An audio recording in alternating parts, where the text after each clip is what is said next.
ये आकाशवाणी सागर है। Frequency modulation 102.6 megahertz पे। आइए सुनते हैं ये भेंटवार्ता। इस भेंटवार्ता में मुख्य कार्यपालन अधिकारी जिला पंचायत सागर डॉक्टर इक्षित गढ़पाले से बातचीत कर रहे हैं दीपक निषाद, और बातचीत का विषय है कोविड-19 और पंचायतों की भूमिका। तो आइए सुनते हैं ये बातचीत। नमस्कार, स्वागत करते हैं आपका इस भेंटवार्ता में। मैं हूं आज आपके साथ दीपक निषाद, और हमारे साथ आज बातचीत करने के लिए हमारे स्टूडियो में मौजूद हैं जिला पंचायत सागर के मुख्य कार्यपालन अधिकारी डॉक्टर इक्षित गढ़पाले साहब। आपका हम बहुत बहुत स्वागत करते हैं अपने स्टूडियो में। जी नमस्कार, और मैं सारी जो जनता मुझे सुन रही है उन्हें भी मैं नमस्कार कहना चाहता हूँ। सभी को मेरा नमस्कार और प्रणाम। गढ़पाले साहब, सबसे पहले हम आपसे जिस विषय पर बातचीत करना चाहते हैं इस कार्यक्रम में, इस भेंटवार्ता के माध्यम से, हम सभी जानते हैं कि कोरोना का दौर चल रहा है, कोरोना का संक्रमण काल चल रहा है, और कोरोना से बचाव के लिए ग्राम पंचायतों की भूमिका बहुत महत्वपूर्ण हो गई है। कोरोना का यह संक्रमण काल क्या महानगर, क्या नगर, गांव तक भी जा पहुंचा है, और बहुत सारे ऐसे मामले हैं जो सुदूर ग्रामीण क्षेत्रों से हमारे सामने आ रहे हैं। तो सबसे पहला प्रश्न, सबसे पहला सवाल जो आपसे हम करना चाहेंगे और आपसे हम जानना चाहेंगे वो ये है कि ग्राम पंचायतों की भूमिका बहुत बढ़ गई है। तो क्या जिम्मेदारी ग्राम पंचायतों द्वारा आज के इस दौर में निभाया जा रहा है, जब बहुत सारे प्रवासी श्रमिक भाई बाहर से ग्राम की तरफ आ रहे हैं?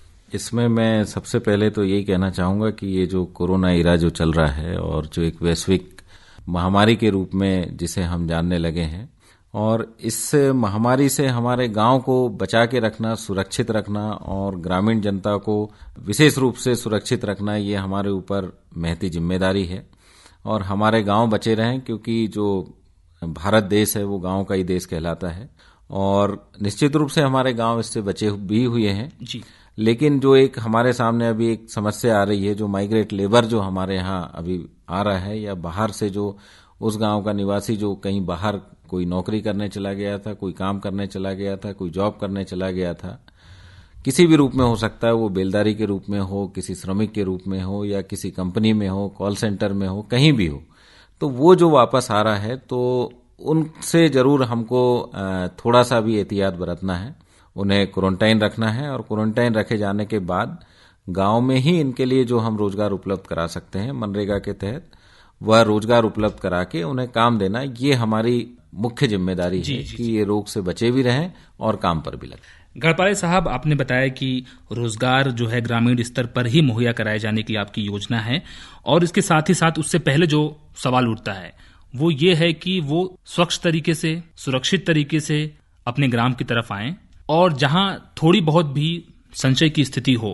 कि कोई व्यक्ति संक्रमित हो सकता है, तो उनके सही आश्रय की व्यवस्था हो, सही तरीके से उनकी जांच हो और उनको क्वारंटाइन किया जाए। इसके लिए ग्रामीण स्तर पर क्या व्यवस्था की जा रही है? इसमें मैं आपको ये बताना चाहूंगा कि जिला प्रशासन द्वारा और जो है सारे प्रबंध किए जा रहे हैं कि बाहर से जो भी लोग आ रहे हैं उनका सबसे पहले तो स्वास्थ्य परीक्षण कराया जा रहा है। स्वास्थ्य परीक्षण कराए जाने के बाद हमारे पास ये जानकारी आ जाती है, हमारी टीम ये जानकारी दे देती है, और इसमें मैं जो ग्रामीण जनता के साथ साथ जो ग्रामीण हमारी टीम लगी हुई है, चाहे वो सरपंच हो, सचिव हो, पटवारी हो, कोटवार हो, चौकीदार हो, मैं उनकी भी तारीफ करना चाहूंगा कि जो ग्रामीण जनता है और ये हमारी टीम है जिसे कि कोरोना योद्धा कहा जा रहा है, ये हमें पहले ही बता देती कि सर आज हमारे यहाँ जो है 20 मजदूर आए हैं, और इन 20 मजदूरों को हम लोगों ने जो गांव के बाहर का सामुदायिक भवन है, गांव के बाहर जो स्कूल है, या जो भी इस तरीके का हमारे पास भवन उपलब्ध है जिसमें हम 10-20 लोगों को रुकवा सकते हैं, वहां उन्हें रुकवाया जा रहा है, और उन्हें गांव में प्रवेश नहीं दिया जा रहा है। इवन गांव में यदि उनके माँ पिताजी भी हैं तो वो भी इतने समझदार हैं कि वे बाहर लाके उनको खाना दे रहे हैं या खाना पहुंचा रहे हैं, लेकिन मिलने की जिद नहीं कर रहे हैं या जाने की जिद नहीं कर रहे हैं। इस कारण हमारे गांव सुरक्षित हैं और बचे हुए हैं। जी, ये ग्रामीण स्तर पर जो नागरिक हैं, जो रहवासी हैं, उनकी जागरूकता के स्तर का ही ये परिणाम है कि वो इस तरह की जिद नहीं कर रहे हैं, और इससे प्रशासन को काम करने में काफी सहूलियत मिल रही है। और इसमें ये जरूर मैं बताना चाहूंगा कि जिन 14 दिन का जो हम क्वारंटाइन करते हैं ग्रामीण क्षेत्र में, उसमें उनको वहां खाना उपलब्ध कराया जाता है पंचायत के ही द्वारा, और साथ में जो है वो पानी की व्यवस्था कराई जाती है। इसके अलावा जो और भी जो कुछ जरूरतें होती है यदि है, तो जिस तरीके से सोशल डिस्टेंसिंग का ध्यान में रखते हुए और उनके स्वास्थ्य और अपनी भी सुरक्षा का ध्यान में रखते हुए ये टीम के द्वारा और प्रशासन के द्वारा कराया जा रहा है। गढ़पाले साहब, आपने तो उन प्रवासी श्रमिकों के बारे में आपने बताया जो सागर की तरफ आए हैं, लेकिन बहुत सारे ऐसे श्रमिक भाई हैं जो सागर से होते हुए, मध्य प्रदेश से होते हुए दूसरे जिलों में, दूसरे प्रदेशों की तरफ जा रहे हैं। तो वो जब हमारी सीमा से होकर गुजरते हैं तो उनके खाने पीने की क्या व्यवस्था होती है और उनके आश्रय की क्या व्यवस्था करते हैं यदि आवश्यकता पड़ती है तो? इसमें मैं ये आपको बताना चाहूँगा कि निश्चित रूप से बहुत ज़्यादा मात्रा में, जिसकी संख्या का हम अभी नहीं बता सकते, लेकिन ये मान के चलिए कि लाखों की संख्या में जो प्रवासी मजदूर जो कि बाहर से और हमारे राज्य से होते हुए, जिसमें मैं अधिकतम संख्या यदि कहूँ तो महाराष्ट्र के हैं, गुजरात के हैं, जो कि यूपी की साइड गए हैं या बिहार की साइड गए हैं।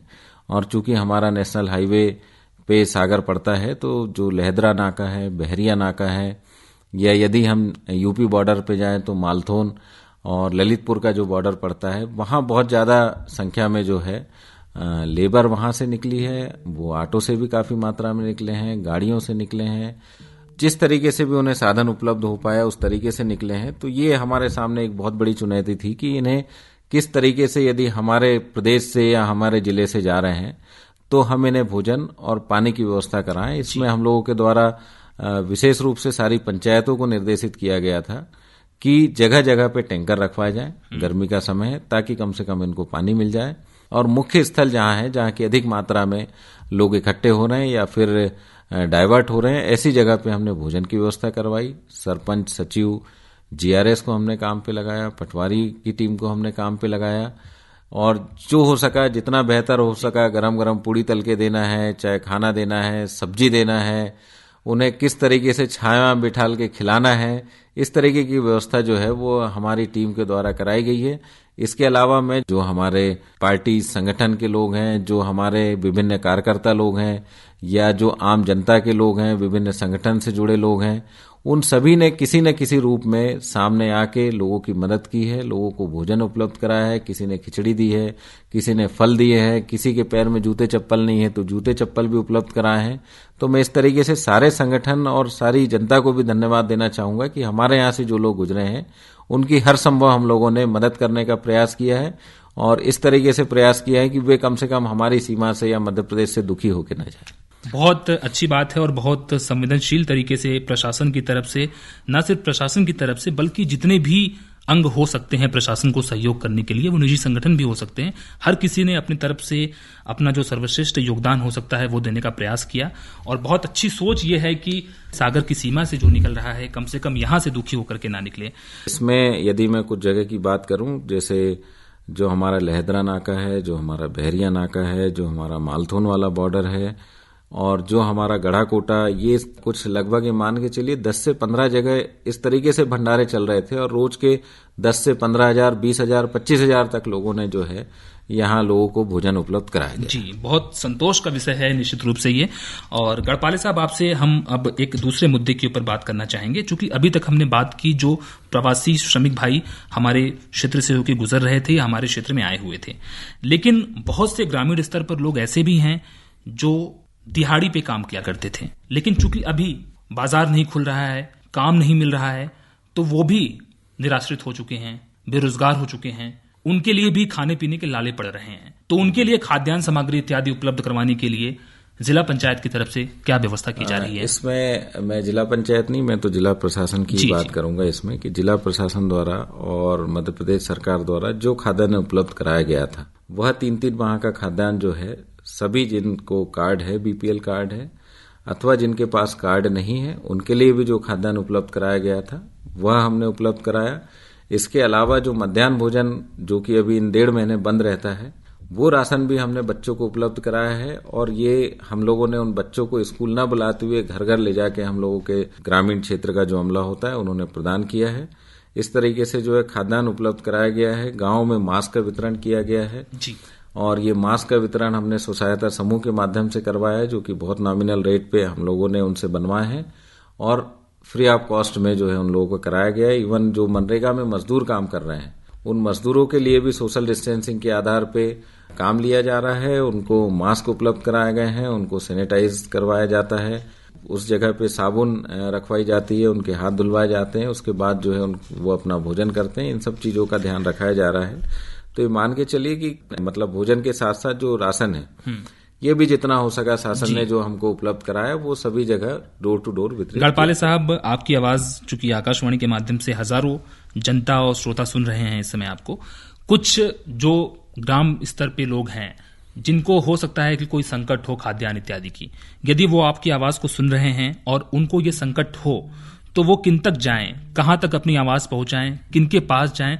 ताकि उनको राहत इत्यादि मिल जाए? देखिए, यदि मैं बात करूं ग्रामीण क्षेत्र में तो सचिव है, रोजगार सहायक है और पटवारी है। ये ऐसा अमला है कि ये आपको आपकी जानकारी ऊपर तक पहुंचा देगा। सोसाइटी की दुकानें खुली है। इसके अलावा सागर में कंट्रोल रूम बना हुआ है, जो हमारा स्मार्ट सिटी में कंट्रोल रूम बना हुआ है। मेरा नंबर मेरे ख्याल से लगभग नहीं तो भी मान के चलिए 1,500 से 2,000 लोगों के फोन तो मेरे ही पास आए हैं कि हमारे पास खाद्यान्न नहीं है, उपलब्ध नहीं है। तो हमारी एक ऐसी टीम है जो कि उन्हें तत्काल जो है राशन उपलब्ध उनको करवाया, या भोजन की आवश्यकता हुई तो भोजन उपलब्ध कराया गया।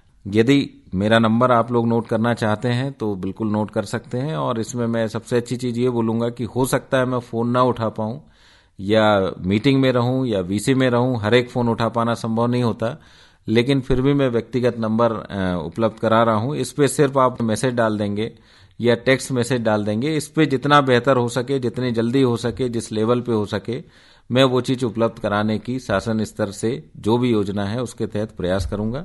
मेरा नंबर कृपया आप नोट कर सकते हैं, 9826071047। हिंदी में 9826071047। ये मेरा मोबाइल नंबर है जो कि हमेशा चालू रहता है। मान लो कवरेज ना आए तो भी आप मैसेज कर देंगे, मैसेज पहुंच जाएगा और आपका काम हर संभव में कराने का प्रयास करूंगा जो शासन की योजनाएं हैं। जी, गढ़पाले साहब, आपने बहुत अच्छी जानकारी दी कि तमाम योजनाएं चल रही हैं और कोई भी भूखा ना सोए।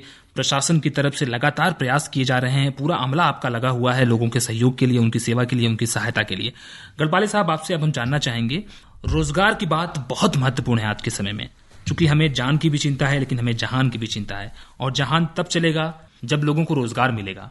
तो रोजगार के लिए ग्रामीण स्तर पर चूंकि बहुत सारे लोग बाहर से आए हैं, अलग अलग प्रदेशों से प्रवास होकर के यहाँ आए हैं जी। तो वैसे लोगों के रोजगार के लिए क्या अपने पास व्यवस्थाएं हैं?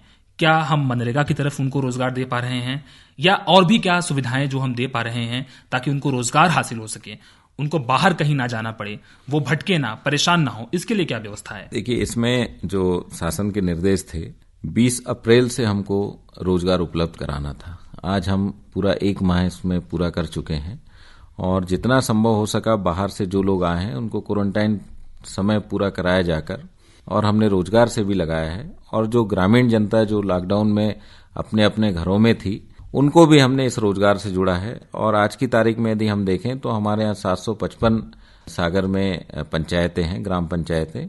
उसमें से 754 पंचायतों में आज की दिनांक में भी काम चालू है और ये लगभग 6,872 तरीके के कार्य हैं और इसमें 43,237 मजदूर आज की तारीख में काम कर रहे हैं। इसमें कुछ मजदूर ऐसे हैं जो कि पंजाब से आए, पीथमपुर से आए हैं, कुछ मजदूर जो हैं हमारे फैक्ट्री में थे, कुछ गुजरात से आए हैं, चंडीगढ़ से आए हैं, कुछ बेलदारी का काम करते थे, कुछ मिठाई बनाने का काम करते थे, कुछ और भी काम में लगे थे। इन सभी से जब पूछा गया तो इनको लगभग मजदूरी 200-300 रुपए ही पर डे मिलती थी।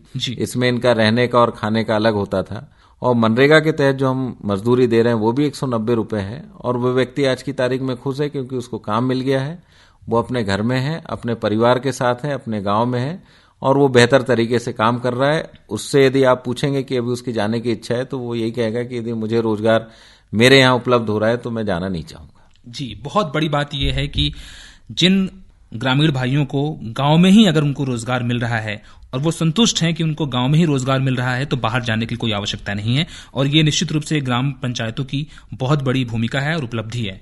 एक आखिरी में आपसे हम प्रश्न और करना चाहेंगे गढ़पाले साहब कि स्व सहायता समूहों की आपने बात की, वो भी रोजगार देने का बहुत बड़ा माध्यम हो सकता है, खासकर अगर हम ग्रामीण स्त्रियों की बात करें, ग्रामीण महिलाओं की बात करें।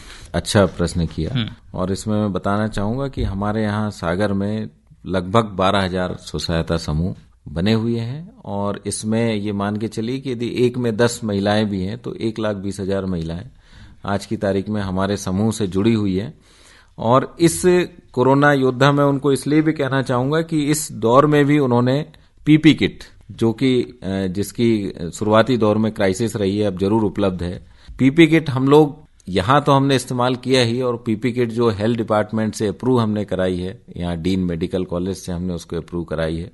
शुरुआती दौर में तो हम लोगों ने ही उसको यूज किया। और मेन क्या होता है कि जो, यदि मैं थोड़ा सा टाइम लूंगा आपका, मैं ये बताना चाहूंगा कि जैसे जो कोरोना पॉजिटिव जो पेशेंट होता है उसमें जो डॉक्टर्स काम करते हैं, ठीक है, उनको तो हमने पीपी किट उपलब्ध करा दी, लेकिन उसके साथ जो हमारा अमला है, जो चाहे नर्सिंग स्टाफ है, जो चाहे पुलिस स्टाफ है, जो आउटर में सफाई कर्मचारी है, जो टीम उनको लाना ले जाना कर रही है, जो टीम फील्ड में सर्वे कर रही है, क्या उन्हें सुरक्षा की आवश्यकता नहीं है? तो उनके लिए जो है हमारे स्व सहायता समूह द्वारा पीपी किट तैयार की गई, और उस पीपी किट की माननीय मुख्यमंत्री जी ने भी तारीफ की। और आज की तारीख में हमने लगभग 10,000 पीपी किट बना के भोपाल, इंदौर और जबलपुर, जहां की कोरोना पॉजिटिव केसेस ज्यादा हैं, वहां हमारी महिलाओं ने ये पीपी किट बना के और वहां भेजी जा चुकी और उसका उपयोग किया जा रहा है, जो कि अदर देन मेडिकल स्टाफ के लिए बहुत उपयोगी है सुरक्षा के दृष्टिकोण से।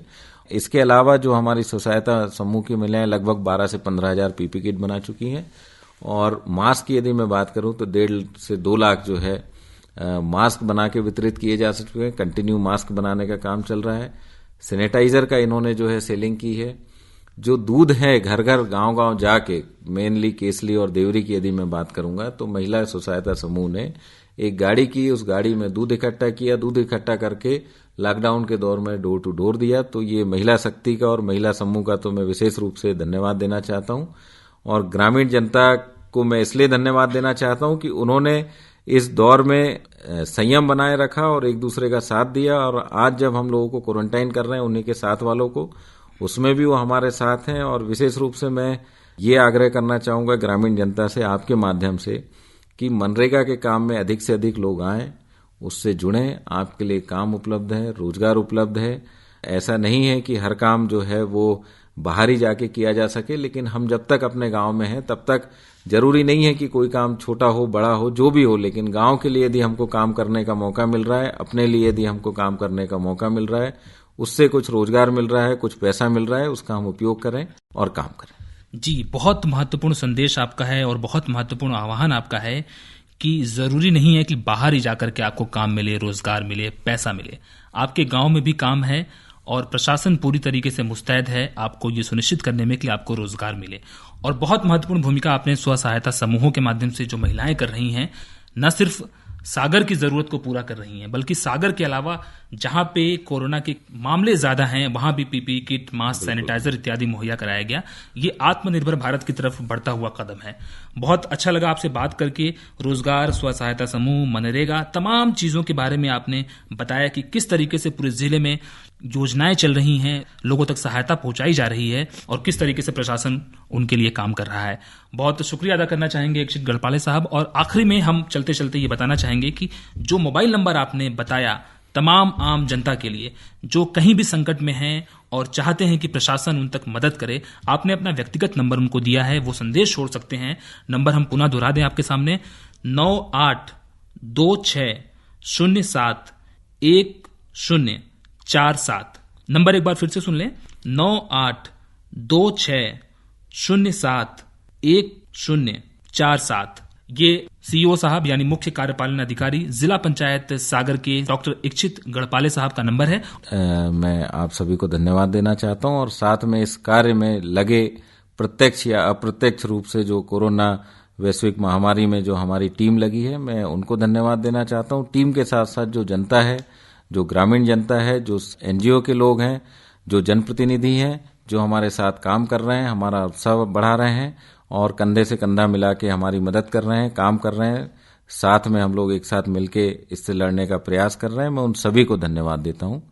कोविड-19 और पंचायतों की भूमिका, इस विषय पर अभी आप मुख्य कार्यपालन अधिकारी जिला पंचायत सागर डॉक्टर इक्षित गढ़पाले के साथ दीपक निषाद की बातचीत सुन रहे थे। ये आकाशवाणी का सागर केंद्र है।